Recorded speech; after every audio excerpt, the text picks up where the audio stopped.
حضرت والد صاحب فرماتے تھے کہ حضرت شیخ الہند رحمۃ اللہ علیہ عصر کے بعد وہاں دارالعلوم دیوبند کے احاطہ مغلسری میں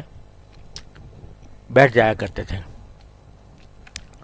اور اساتذہ اور طلباء جو سے بیٹھ جاتے تھے، کبھی کسی نے کوئی سوال کر لیا حضرت نے جواب دے دیا، اس طرح ایک مجلس ہوا کرتی تھی۔ شخص نے ایک صاحب حاضرین میں سے کسی نے سوال کیا کہ حضرت یہ حدیث میں پڑھا میں نے کہ جس راستے سے حضرت عمر گزرتے ہیں شیطان وہاں سے نہیں گزرتا، کوئی اور راستہ اختیار کر لیتا ہے، ان سے ڈرتا ہے، لیکن رسول کریم صلی اللہ علیہ وسلم کے بارے میں نہیں آیا کچھ ایسا کہ آپ جس راستے سے گزر رہے ہوں تو آپ شیطان دوسرا راستہ اختیار کر لے، تو حضرت عمر ہی کے سے کیوں ڈرتا ہے؟ رسول کریم صلی اللہ علیہ وسلم سے اور زیادہ ڈرنا چاہیے۔ تو حضرت شیخ الہند کا معمول یہ تھا کہ جب کوئی سوال کرتا تھا تو ایک تو مختصر جواب بڑا لطیف اندازہ دے دیتے ہیں، اور پھر اس کے تحقیقی جواب بھی دے دیتے ہیں۔ تو جب انہوں نے کہا کہ حضرت شیطان حضرت عمر سے کیوں ڈرتا ہے، رسول کریم صلی اللہ علیہ وسلم سے کیوں نہیں ڈرتا، تو حضرت شیخ الہند نے فرمایا پوچھو اسی بیوقوف سے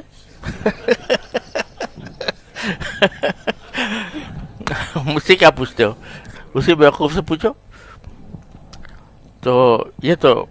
ایک آپ نے ایک اس طرح کا جواب دے دیا۔ پھر فرمایا کہ اصل میں بات یہ ہے کہ عظمت اور چیز ہے، رعب اور چیز ہے۔ عظمت جو ہے وہ اور چیز ہے اور رعب اور چیز ہے۔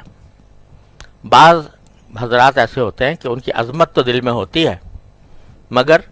بے تکلفی کی وجہ سے رعب اتنا نہیں ہوتا، اتنا بے تکلف کر لیتے ہیں وہ